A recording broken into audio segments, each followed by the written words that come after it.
तो बच्चों addition of vector में हम लोगों ने पढ़ा कि कैसे मैग्नीट्यूड ऑफ रिजल्टेंट निकालते हैं। एक रिजल्टेंट वेक्टर मतलब a प्लस बी का मैग्नीट्यूड, जैसे हम कह रहे थे modulus of a plus B या mod of a plus B, वो हमने सीखा था और वो रिजल्ट आया था square root of a square plus B square plus 2ab cos theta, यहाँ पे थीटा था एंगल बिटवीन द वेक्टर्स। अब हम एक और नई चीज़ यहाँ पे देख रहे हैं कि ये जो रिजल्टेंट आया है ये वेक्टर a के साथ कितना एंगल बनाता है, ये अल्फा हमें निकालना है। तो देखिए ये ट्रायंगल हमने जो बनाया था इससे हम देख सकते हैं कि tan अल्फा की वैल्यू निकाली जा सकती है। तो tan alpha is y divide by this plus this, तो ये वैल्यू यहाँ से यहाँ तक की जो लेंथ है वो है मॉड a और ये है x और ये है y। तो हम कह सकते हैं कि tan alpha is equal to y divide by mod a plus x।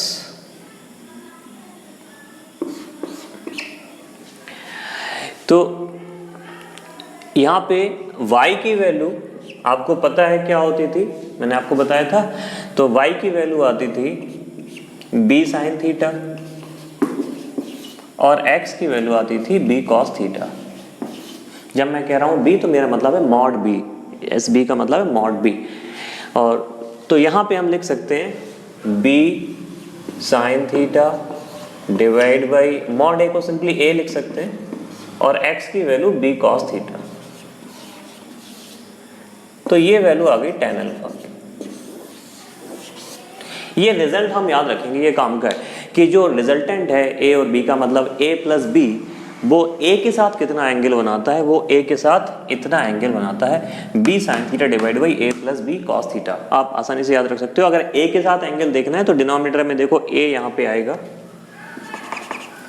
और जो b है वो ऊपर साइन के साथ आएगा और नीचे प्लस के साथ कॉस के साथ आएगा। ये याद रखना है आपको रिजल्ट। तो इसी बेस पे आप दूसरा वाला फॉर्मूला लिख सकते हैं, बिना डेरिवेशन के लिख सकते हैं। a और b को इंटरचेंज कर दीजिए आप, तो b के साथ कितना एंगल बनाएगा, suppose this angle is b gamma suppose, तो हम लिख सकते हैं tan gamma is equal to, अब आपको बताया था मैंने याद रखने का तरीका, जब b के साथ एंगल देख रहे हैं तो यहाँ पे b लिख दें और a ऊपर साइन के साथ आएगा और नीचे कॉस के साथ। तो ये एंगल हो गया रिजल्टेंट, यानी a प्लस बी जो b के साथ जो एंगल बना रहा है। तो ये रिजल्ट है।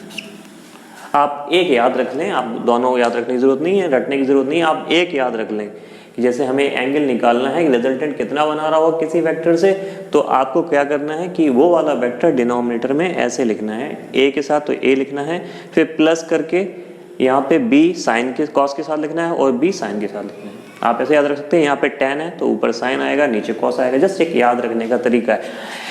इसका एग्जांपल करते हैं हम लोग। एक सपोज ये एक वेक्टर 2 यूनिट का है और ये एक वेक्टर 3 यूनिट का है। इनके बीच का जो एंगल है वो 60 डिग्री है।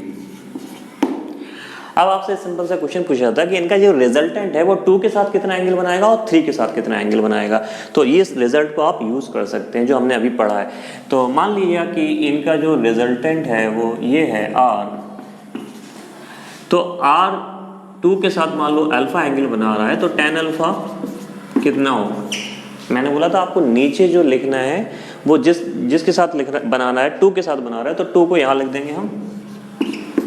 अब 3 ऊपर साइन लेके आएगा और नीचे कॉस लेके आएगा, तो 3 और साइन 60 डिवाइड बाई 3 कॉस 60।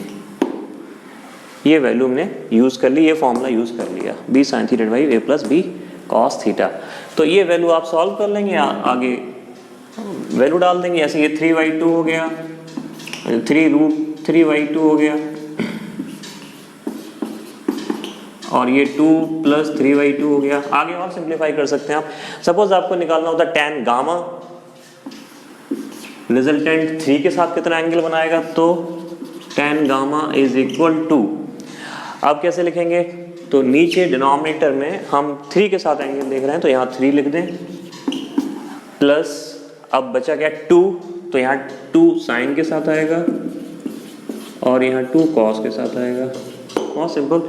इसको सॉल्व कर लेंगे तो ये गामा आ जाएगा।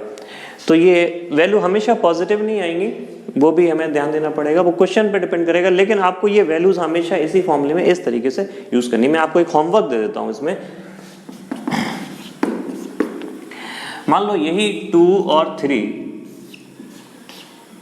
120 डिग्री पे हैं। अब आपको निकालना है कि इनका जो रिजल्टेंट आएगा वो 2 के साथ कितना एंगल बनाएगा और 3 के साथ कितना एंगल बनाएगा। tan अल्फा और tan गामा, tan अल्फा और tan बीटा आपको निकालना है। मैंने यहाँ बीटा लिख दिया है, कोई फर्क नहीं पड़ेगा। तो आपको निकालना है tan अल्फा और tan बीटा, ये आप सॉल्व कर लेंगे यहाँ पे। बच्चों अब हम लोग पढ़ेंगे सब्ट्रैक्शन ऑफ वेक्टर, मतलब वेक्टर्स को कैसे सब्ट्रैक्ट करें।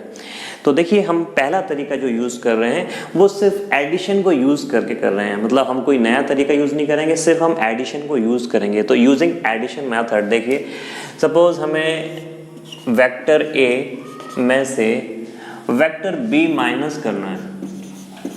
ये वेक्टर ए है, ये वेक्टर बी है, हमें निकालना है vector A minus vector B. तो इसके लिए हम क्या करेंगे, पहले हम लिख लेंगे यहाँ पे ये b है, तो ये वेक्टर जो होगा वो माइनस b हो जाएगा। हमें a माइनस b करना था, तो हमने क्या किया, पहले b जो बना था उसके पास में एक माइनस b बना दिया। तो अब हम अगर ऐसे करें, a में माइनस b को ऐड कर दें, तो a, ये a की एक कॉपी ले ली a, अब इसमें माइनस b को ऐड करना है। तो आपके पास दो तरीके हैं ऐड करने के, कोई भी तरीका यूज कर लो। सपोज मैं पहला वाला तरीका यूज कर रहा हूं, तो माइनस b यानी इसको उठा के यहां पे रखना है। जो फर्स्ट मेथड बताया था मैंने एडिशन का, उसको यूज कर रहे हैं। इसको माइनस b को उठा के मैंने यहां ले लिया। अब पहले की टेल से दूसरे के हेड तक ये वेक्टर कहलाएगा a प्लस माइनस बी, और a प्लस माइनस बी क्या हो जाएगा अल्टीमेटली a माइनस बी। मतलब हमने एक तरह से चीटिंग कर दी, a माइनस बी निकालने के लिए हमने a प्लस बी का यूज कर लिया, सिर्फ हमने b को रिप्लेस कर दिया माइनस बी से, तो b की जगह माइनस बी कर दिया और सिंपली ऐड कर दिया। तो ये एडिशन मेथड यूज करके हमने सब्ट्रैक्शन कर दिया, तो हमने निकाल दिया a माइनस बी। तो बहुत आसान है ये करना। हम और प्रैक्टिस कर लेते हैं इस पे एक और। सपोज ये एक वेक्टर है P और ये एक वेक्टर है Q, हमें निकालना है P माइनस Q। तो हम क्या करें, सबसे पहले एक माइनस Q ड्रॉ कर लें,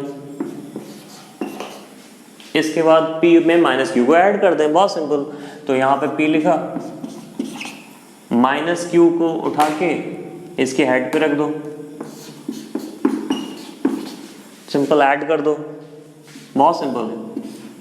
ये हो गया P प्लस माइनस Q, मतलब P माइनस Q। लो हमने सब्ट्रैक्शन कर दिया एडिशन यूज करके। तो बहुत सिंपल है एडिशन यूज करके सब्ट्रैक्शन करना। अब बात करते हैं मैग्नीट्यूड की। देखिए मैग्नीट्यूड के लिए क्या करना चाहिए, हमने पढ़ा था कि एडिशन में जो मैग्नीट्यूड होता था वो था a square plus B square plus 2ab cos theta square root. ये हमारा मैग्नीट्यूड आता था a प्लस बी का, vector a plus vector b का। हम उसी को यूज करके फिर से यहाँ फॉर्मूला निकाल सकते हैं। देखिए कैसे निकालें। सपोज ये वेक्टर a है और ये वेक्टर b है, और a और b के बीच का जो एंगल है वो थीटा है। ये एंगल आपको पता है a और b के बीच का एंगल। अब जब मैं a में माइनस बी को ऐड करूंगा तो देखिए आप, मैं पैरेललोग्राम मेथड से कतार आपको, मतलब मैं टेल टू टेल करके दिखा रहा हूं आपको। a में माइनस बी को ऐड, ये माइनस बी हो गया, ये b, तो ये माइनस बी। मैंने माइनस बी को ऐसे टेल टू टेल ड्रॉ कर दिया। अब आप देखिए a और b के बीच में कितना एंगल है, ये एंगल थीटा था। a और माइनस बी के बीच में कितना एंगल है, 180 माइनस थीटा। a और माइनस बी का जो एडिशन है वो a माइनस बी आने वाला है, और a और माइनस बी के बीच का एंगल कितना है, 180 माइनस थीटा। तो एडिशन वाला फॉर्मूला हम यूज करें तो ये ए और माइनस बी के बीच का एंगल 180 माइनस थीटा है, तो इनका जो रिजल्टेंट आने वाला है पैरेललोग्राम मेथड से, ये भी कहलाएगा ए प्लस माइनस बी, यानी ए माइनस बी। पैरेललोग्राम मेथड से ये ऐसे आएगा ए माइनस बी, तो ए माइनस बी का जो मैग्नीट्यूड होगा वो होगा A square plus B square plus 2ab cos 180 minus theta. इसका मतलब square root of A square plus B square minus 2ab cos theta, क्योंकि cos 180 माइनस थीटा क्या हो जाएगा बेटा, हो जाएगा minus cos theta, second quadrant. तो mod of a minus B ultimately ये आ गया आपका square root of A square plus B square minus 2ab cos theta. तो एक साइन, एक माइनस का फर्क हो गया, वहां पे mod of a plus B होता था A square plus B square root of A square plus B square plus 2ab cos theta, और mod of a minus B हो गया square root of A square plus B square minus 2ab cos theta. Example करते हैं एक subtraction वाला। Suppose ये एक vector है 3 यूनिट और ये एक वेक्टर है 4 unit.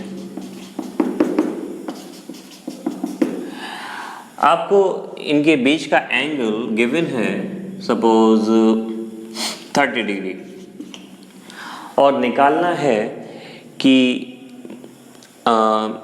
A mod of A minus B आपको निकालना है। Suppose this vector is A and this vector is B, आपको चाहिए mod of A minus B. ध्यान रहे मैंने ये वाला ए बोला, ये बी बोला, तो आप mod of A minus B निकालेंगे तो फॉर्मूला होगा root of A square plus B square minus 2ab cos theta. अब बहुत आसान है, ए की value magnitude of A magnitude of B डाल दें और थीटा की वैल्यू डाल दें, तो आप आसानी से निकाल सकते हैं कि कितना मैग्नीट्यूड होगा इनके सब्ट्रैक्शन का। एडिशन के लिए यहाँ पे प्लस लिखते, सब्ट्रैक्शन के लिए यहाँ माइनस लिखते। तो ये आसान है, आप चाहें तो एक होमवर्क कर लें।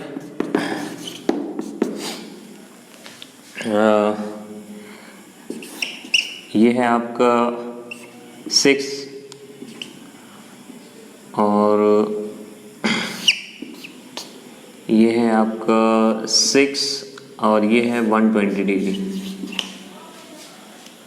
ठीक है, अब आपको निकालना है mod of A minus B.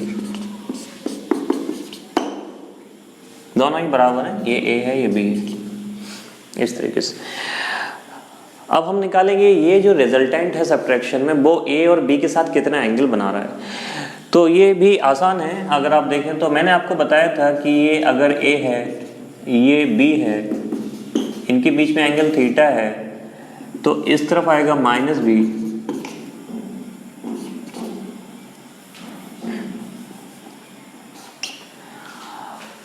तो ए और माइनस बी के बीच में एंगल 180 माइनस थीटा है।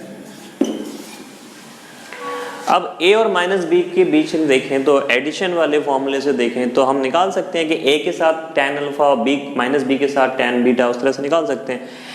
तो आप देख सकते हैं कि ऐसा करें अगर हम, तो ये वाला जो वेक्टर आएगा वो mod a minus mod b आएगा, क्योंकि एडिशन होगा a का माइनस b के साथ, तो a माइनस b आ जाएगा, तो मॉड a माइनस b कह सकते हैं आप रिजल्टेंट के मैग्नीट्यूड को। तो यहाँ पे हम क्या करें, हमें चाहिए tan अल्फा, तो tan alpha angle between a minus B and a।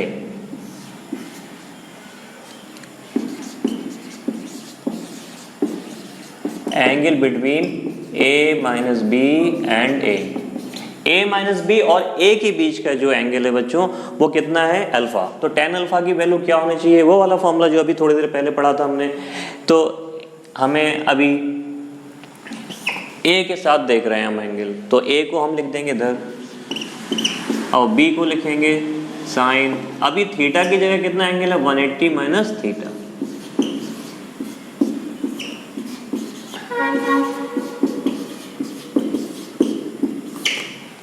Simple है, जो एंगल थीटा एडिशन में होता था वो a और b के बीच का एंगल होता था। फिलहाल में a और b माइनस b को हम ऐड कर रहे हैं, तो a और माइनस b के बीच का एंगल कितना है, 180 माइनस थीटा। इसको सॉल्व करें तो सेकंड क्वाड्रेंट में साइन तो पॉजिटिव रहेगा, तो b साइन थीटा, लेकिन कॉस नेगेटिव हो जाएगा, ये आ गया angle between a minus B and a। इसी तरह से हम दूसरा वाला भी लिख सकते हैं, आसान है, angle between a minus B and b।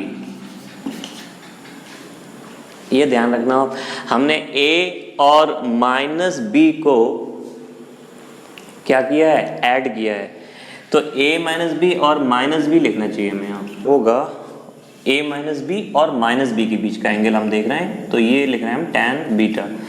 तो tan बीटा होगा, बिल्कुल इसी को यूज कर सकते हैं हम। तो यहाँ नीचे लिखेंगे हम b के साथ देख रहे हैं, तो b माइनस बी नहीं लिखेंगे यहाँ पे, क्योंकि हमें सिर्फ मैग्नीट्यूड लिखना होता है यहाँ पे। तो माइनस बी का मैग्नीट्यूड भी b होगा, तो b minus a cos theta और ऊपर आएगा a sin थीटा। अभी जो एंगल आया है बीटा वो माइनस बी के साथ आया है, लेकिन अगर आप b के साथ एंगल निकालना चाह रहे हैं ये वाला, तो आपको फिर पाई में से माइनस करना पड़ेगा। ये a माइनस बी है और ये आपका माइनस बी है और ये b है, तो ये वाला एंगल हमने निकाला है बीटा।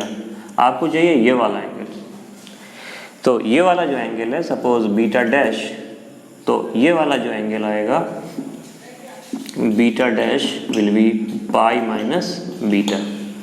ये b के साथ इतना एंगल बनाएगा, माइनस b के साथ इतना एंगल बनाएगा। एग्जाम्पल कर रहे हैं, ये वेक्टर आपका 2 यूनिट का है, ये वेक्टर आपका 3 यूनिट का है, इनके बीच में एंगल है आपका 30 डिग्री।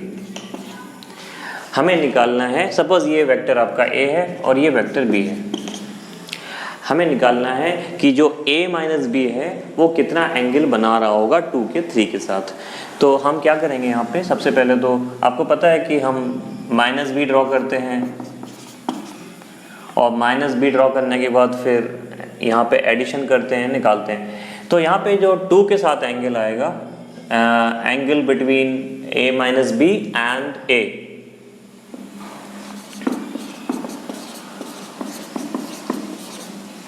ये वाला एंगल हम निकाल रहे हैं, suppose angle between a minus B and a। तो tan अल्फा a के साथ निकाल रहे हैं हम, तो tan अल्फा की वैल्यू यहाँ पे क्या होगी, इनका जो भी रिजल्टेंट आ रहा है, तो tan अल्फा की वैल्यू हमें निकालनी है। तो 2 और ऊपर आएगा आपका 3 साइन 30 और डिवाइड बाई 2 माइनस 3 कॉस 30। यहाँ से आपका अल्फा आ जाए। अब आपको चाहिए बीटा, तो बीटा निकालने के लिए यानी ये वाला एंगल, तो ये आएगा आपका 3 और ऊपर आएगा 2 sine 30 divide by 3 minus 2 cos 30। और आपको बीटा डैश निकालना है, तो अगर हम आप उसको डिग्री में कहें तो 180 माइनस बीटा। इस तरह से हम ये वाला एंगल भी निकाल सकते हैं। ठीक है, तो ये एग्जांपल हो गया। मैं इसमें आपको एक होमवर्क देता हूँ। ये एंगल ये है आपका सपोज 5 यूनिट और ये वेक्टर A है और वेक्टर B ये आपका है 8 यूनिट। आपको चाहिए वेक्टर B माइनस A और A के बीच का angle, vector B minus A और B के बीच का एंगल, ये आप निकालेंगे। अब हम सब्ट्रैक्शन का सेकंड मेथड पढ़ेंगे बच्चों। तो वो देखो क्या है, सपोज हमें वेक्टर A और वेक्टर बी, इनको सब्ट्रैक्ट करना है। तो सेकंड मेथड में क्या करते हैं हम, ए और बी दोनों को टेल टू टेल ड्रॉ कर लेते हैं, जैसे हम पैरेललोग्राम मेथड में करते थे। तो पहले ए की एक कॉपी यहाँ पे ली हमने, ये, फिर बी को उठा के ऐसे बी की कॉपी ले ली ऐसे। तो ए और बी को हमने टेल टू टेल ड्रॉ कर लिया, जैसे हम पैरेललोग्राम मेथड में करते थे या एंगल बिटवीन द वेक्टर निकालने में करते थे वैसे ही। अब इसके बाद क्या करना है, ध्यान देना, तो हम इन दोनों के हेड को ऐसे कनेक्ट कर दें। मैं रिपीट कर रहा हूं, ध्यान देना, मैंने दोनों को टेल टू टेल ड्रॉ कर लिया, इसके बाद दोनों के हेड को ऐसे ज्वाइन कर दिया। अब ये जो वेक्टर बना है आप यहां लिख दें a माइनस बी।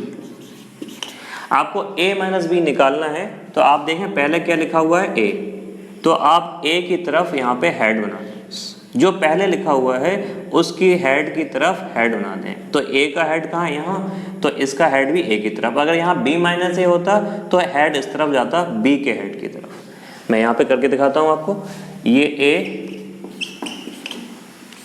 ये b, दोनों के हेड ज्वाइन किए। सपोज हमें चाहिए b माइनस a, तो हम क्या करेंगे, अब b पहले लिखा हुआ है तो b कहाँ है, ये वाला है, b का हेड कहाँ है, यहाँ है, तो b माइनस a का हेड भी इसी साइड आएगा। तो ये एक सिंपल ट्रायंगल बना के हम a माइनस बी और b माइनस a निकाल सकते हैं। इस पे हम एक और एग्जांपल करते हैं ताकि आपको समझ आए। सपोज ये एक वेक्टर है, इसका नाम है वेक्टर m, और ये एक वेक्टर है, इसका नाम है वेक्टर n। हमें चाहिए वेक्टर m माइनस n और वेक्टर n माइनस m। तो सबसे पहले मैं m माइनस n निकाल रहा हूँ, तो m को ड्रॉ कर लिया मैंने। अब m की टेल से n को ड्रॉ करना है, n की टेल n को उठा के यहाँ पे रखना है ऐसे, तो यहाँ पे रख दिया मैंने n को। अब दोनों के हेड को ज्वाइन कर लेते हैं, ये कर लिया। अब जो निकालना है वो लिख लो, हमें चाहिए m माइनस n। हमें m माइनस n चाहिए तो हेड किस तरफ होना चाहिए, m की तरफ। तो m का हेड कहाँ है, इधर, तो इसका हेड भी कहाँ हो जाएगा, इधर। अगर हमें n माइनस m चाहिए होता तो हेड इस तरफ आता। ड्रॉ कर लें हम दोबारा से, ये m, ये n, दोनों के हेड ज्वाइन किए। हमें चाहिए n माइनस m, तो अब इसका हेड किस तरफ जाएगा, जो पहले लिखा हुआ है n, तो n का हेड कहाँ है, यहाँ, तो इसका हेड भी कहाँ आएगा, यहाँ। दिस वेक्टर हो जाएगा n माइनस m। बहुत आसान है ये, एक होमवर्क मैं आपके लिए देता हूँ।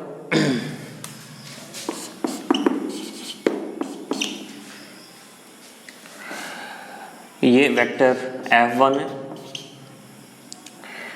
और ये वेक्टर f2 है। आपको निकालना है f1 माइनस f2 और f2 माइनस f1। ये वाले मेथड से आप सिंपली ड्रॉ करके f1 माइनस f2 और f2 माइनस f1 निकाल लें। अब हम लोग पढ़ रहे हैं यूनिट वेक्टर। यूनिट वेक्टर का मतलब होता है एक ऐसा वेक्टर जिसका मैग्नीट्यूड यूनिटी है, यानी 1 है। मतलब क्या हुआ कि मान लो ये एक फोर्स है 3 न्यूटन का, इस तरह से मुझे एक यूनिट वेक्टर लिखना है, वो इसी फोर्स की डायरेक्शन में हो और यूनिट वेक्टर हो। तो इसका मतलब ये हुआ कि डायरेक्शन तो यही रहे, लेकिन उसका मैग्नीट्यूड कितना होना चाहिए, 1। इसका मैग्नीट्यूड कितना है, 3। तो अगर मैं इसके 1/3 कर दूं इसकी लेंथ को,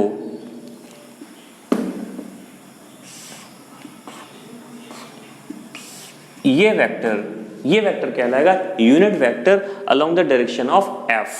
तो यूनिट वेक्टर को हम रिप्रेजेंट करने के लिए ऐसे करते हैं f कैप, एक कैप यूज करते हैं दिखाने के लिए। कैप का मतलब है कि वहां वो वेक्टर यूनिट वेक्टर, एक सिंबल कैप यूज करते हैं। तो f कैप ये हो गया एक unit vector along the direction of f।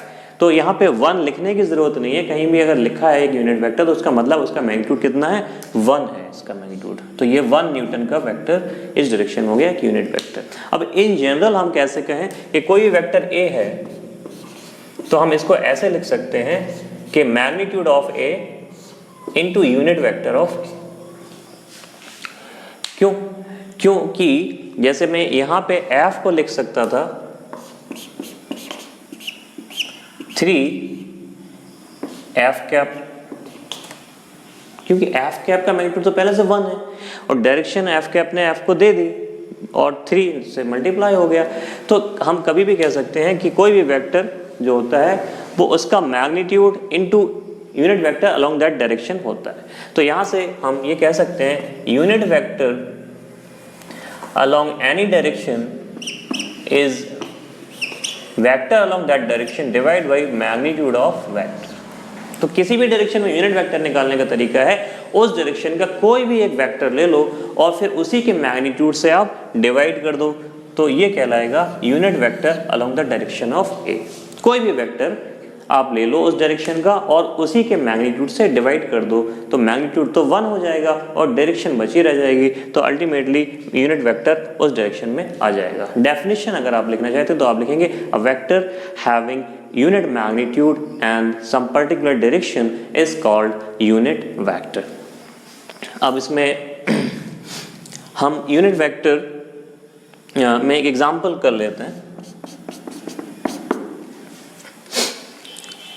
Suppose मैं कहूं कि इस डायरेक्शन में यूनिट वेक्टर जो है वो n कैप है। अब मुझे इस डायरेक्शन में सपोज इस डायरेक्शन में एक फोर्स रिप्रेजेंट करना है 5 न्यूटन का इसी डायरेक्शन में, तो मैं कैसे दिखाऊंगा? मैं लिखाऊंगा F is equal to 5 newton और n कैप। अब ये 5 न्यूटन क्या है? मैग्नीट्यूड, और n कैप क्या है? Unit vector. तो यूनिट वेक्टर ने डायरेक्शन प्रोवाइड कर दी। तो यूनिट वेक्टर का काम क्या है? यहाँ पे यूनिट वेक्टर का काम है डायरेक्शन प्रोवाइड करना और मैग्नीट्यूड को बिना अफेक्ट किए हुए, क्योंकि उसकी खुद का मैग्नीट्यूड 1 है। तो किसी भी स्केलर क्वांटिटी में अगर हम यूनिट वेक्टर वहाँ पे मल्टीप्लाई कर दें तो इसका मतलब वो वेक्टर क्वांटिटी बन जाएगी और उसका मैग्नीट्यूड वही रहेगा, उसकी डायरेक्शन वो हो जाएगी जो यूनिट वेक्टर की डायरेक्शन है। तो यहाँ पे हम लिख दिया हमने F equal to 5 newton n cap. इसका मतलब जो फोर्स है उसकी वैल्यू तो 5 न्यूटन है लेकिन उसकी डायरेक्शन वही है जो n कैप की थी।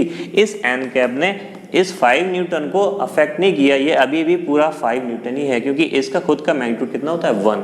तो आप कह सकते हैं यहाँ पे कि जो मैग्नीट्यूड ऑफ n कैप है वो क्या है? 1। ऐसे यहाँ पे कह सकते हैं जो मैग्नीट्यूड ऑफ a कैप है वो क्या है? 1। तो magnitude of unit vector is 1। अब यूनिट वेक्टर हम डिफाइन करते हैं अलोंग x, y और z एक्सिस। जो x, y, z एक्सिस हम पढ़ते हैं, standard x axis, y axis और z एक्सिस। ध्यान रखना जो स्टैंडर्ड सिस्टम है Cartesian system x, y, z का वो ऐसा है। आप z इस तरफ नहीं ले सकते हैं। तो कैसे निकालें हम x, y, z? आप राइट हैंड रूल होता है उसके लिए, आप x से स्टार्ट करें और y की तरफ जाएं। सपोज ये x है और ये y है, ये x है, ये y है। तो x से y की तरफ राइट हैंड रूल यूज करें 90 डिग्री लेते हुए।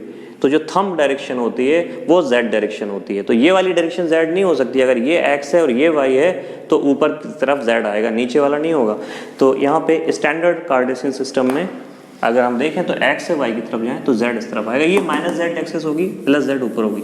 तो x, y, z एक्सिस ये है स्टैंडर्ड कार्टेशियन सिस्टम। तो अभी हम डिफाइन करते हैं unit vector along x, y and z axis. तो इस डायरेक्शन में यूनिट वेक्टर जो होता है उसको कहते हैं हम i कैप। एक नाम रख दिया हमने, x डायरेक्शन का कोई भी यूनिट वेक्टर होगा तो हम उसको i कैप कहेंगे। y डायरेक्शन का जो यूनिट वेक्टर है उसको हम कहेंगे j कैप और z डायरेक्शन का यूनिट वेक्टर है उसको कहेंगे हम k कैप। इसका ये फायदा है, मान लो मैं यही 5 न्यूटन फोर्स एक्स एक्सिस की तरफ लगा था तो मैं कहता 5 आई कैप का फोर्स है, तो आई कैप ने वहां पे क्या आपको बता दिया कि फोर्स एक्स एक्सिस की तरफ है। अगर मैं कह देता 5 ऑफ माइनस आई कैप तो वो आपको बता रहा है कि 5 न्यूटन का फोर्स माइनस एक्स एक्सिस की तरफ है। अगर मैं कहूँ 5 जे कैप, इतना न्यूटन फोर्स है 5 न्यूटन जे कैप, तो इसका मतलब होगा 5 न्यूटन फोर्स जो है वो वाई डायरेक्शन की तरफ लग रहा है। तो वो जो आई कैप, जे कैप और के कैप है वो आपको ये डायरेक्शन प्रोवाइड कर रहे हैं, मैग्नीट्यूड आप उनको दे सकते हैं। तो ये आप कह सकते हैं I cap is unit vector along positive X axis.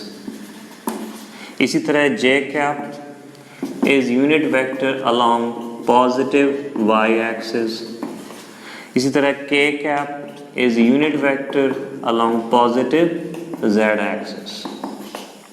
अब इनके ऑपोजिट वाले जो यूनिट वेक्टर होंगे ऑब्वियसली वो माइनस के साथ आ जाएंगे। तो अगर मैं कहूँ माइनस वाई एक्सिस में तो माइनस जे कैप आ जाएगा, और माइनस एक्स एक्सिस में माइनस आई कैप आ जाएगा, और माइनस जेड एक्सिस में माइनस के कैप आ जाएगा। तो उनके ऑपोजिट वेक्टर जो होंगे वो माइनस के साथ आएंगे, वो ऑब्वियस सी बात है।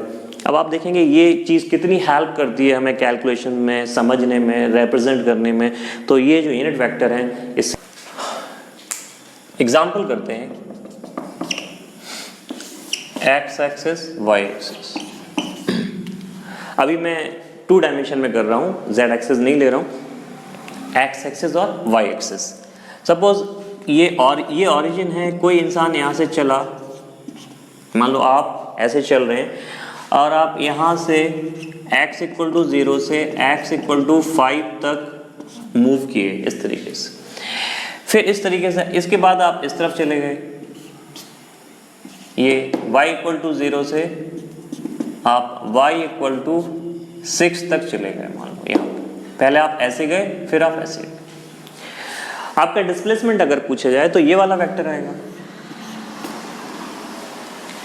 तो इस वेक्टर को दिखाने के लिए, ये डिस्प्लेसमेंट वेक्टर को दिखाने के लिए आप यूनिट वेक्टर का यूज कर सकते हैं। तो आप इसको ऐसे लिख सकते हैं S is vector sum of this vector और दिस वेक्टर। इस वेक्टर और इस वेक्टर का जो एडिशन है वो ये वेक्टर है।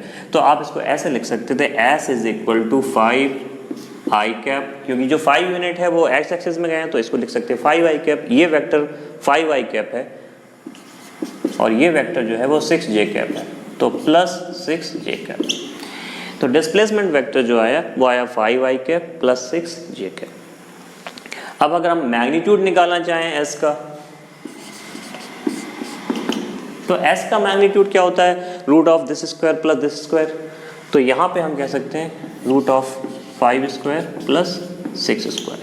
तो बेसिकली हमने क्या किया, square root of coefficient of i का स्क्वायर कर दिया प्लस कोफिशिएंट ऑफ j का स्क्वायर कर दिया। इसको हम जनरलाइज कर सकते हैं कि अगर कोई वेक्टर, ये वाली प्रॉब्लम सॉल्व हो गई यहाँ पे, अगर कोई वेक्टर a है x i cap plus y j cap plus z k cap, तो a का जो मैग्नीट्यूड है वो होगा square root of X square plus Y square plus Z square. ये a का मैग्नीट्यूड इतना।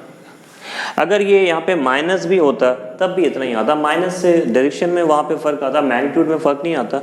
तो अगर कोई वेक्टर ऐसा है, क्योंकि हमें मल्टीप्लाई करना है इनके कोफिशिएंट को, अगर ये x की वैल्यू नेगेटिव है तब भी स्क्वायर होने पे सेम ही आनी है, तो उससे कोई फर्क नहीं पड़ेगा। जैसे आप एक एग्जांपल करें, a की वैल्यू है -2 आई cap plus J cap plus K cap, तो इसका जो मैग्नीट्यूड होगा वो -2 का स्क्वायर करें या 2 का स्क्वायर करें तो बराबर बात है। तो ऐसे लिखें आप, तो डायरेक्ट आप इसको ऐसे लिख सकते थे, तो वहाँ माइनस से स्क्वायर में कोई फर्क नहीं पड़ने वाला, तो मैग्नीट्यूड ऑफ ए इतना आ जाएगा आपका। एक होमवर्क आपके लिए देता हूँ मैं, मान लो एक वेक्टर बी है 6 आई cap minus J cap plus K cap, mod B आपको निकालना है। और एप्लीकेशन करते हैं हम यूनिट वेक्टर के साथ। सपोज एक एग्जाम्पल, एक वेक्टर ए है 2 आई cap minus J cap plus K cap, एक वेक्टर बी है आई कैप प्लस जे कैप। अगर हमें निकालना है a प्लस बी, तो vector a plus vector b हमें चाहिए। हम इनको क्या करेंगे, सिंपली ऐड कर देंगे। तो 2i cap minus J cap plus K cap plus आई कैप प्लस जे कैप। अब इनको जैसे आप सम करते थे अलजेब्रा में वैसे ही करेंगे अभी। तो 2i plus I 3i minus J plus J 0 plus K बचेगा यहाँ पे। तो 3i cap plus K cap, this is mod of, this is a vector A plus vector B. अगर हमें मैग्नीट्यूड चाहिए तो मैग्नीट्यूड आएगा स्क्वायर रूट ऑफ 3 स्क्वायर और k का कोफिशिएंट यहाँ कितना है 1 स्क्वायर, तो स्क्वायर रूट ऑफ 10। हाँ, अगर आपको एंगल भी चाहिए तो इसको हम ड्रॉ कर लेते हैं। तो 3i और k, तो मान लो ये वेक्टर 3i कैप है और इस तरफ वेक्टर है k कैप।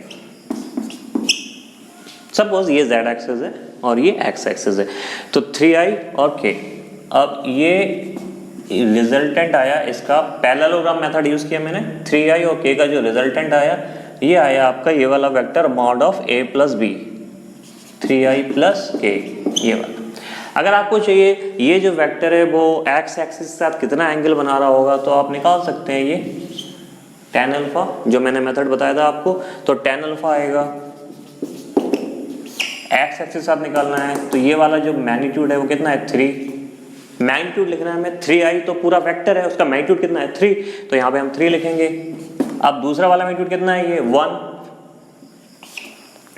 वैसे तो आप सीधा निकाल सकते थे, ये 90 डिग्री का केस है तो आपको ये सब करने की जरूरत नहीं थी, फिर भी मैं बता देता हूँ। तो आप कर सकते हो 1 sin 90 डिवाइड बाई 1 cos 90, तो ये अल्टीमेटली आ जाएगा आपका 1/3। और ये आप 90 डिग्री है तो ये करने की ज़रूरत नहीं थी। अगर ये 90 डिग्री नहीं होता तो फिर हमें ये करना पड़ता, हम डायरेक्टली निकाल सकते थे 1 डिवाइड बाई 3। इस ट्रायंगल से देखिए आप, ये 90 डिग्री का केस है तो दिस डिवाइड बाई दिस, तो 1/3 डायरेक्ट आ जाता है। इसको करने की जरूरत यहाँ पे नहीं थी, लेकिन अगर वो 90 नहीं होता यहाँ पे तो हमें करने की जरूरत पड़ती। फिलहाल में नहीं करना पड़ेगा क्योंकि एक x एक्सिस है एक z एक्सिस है, तो हम डायरेक्टली कर सकते हैं tan of alpha is this 1/3। अगर tan ऑफ बीटा निकालना होता तो 3/1 होता वहाँ पे।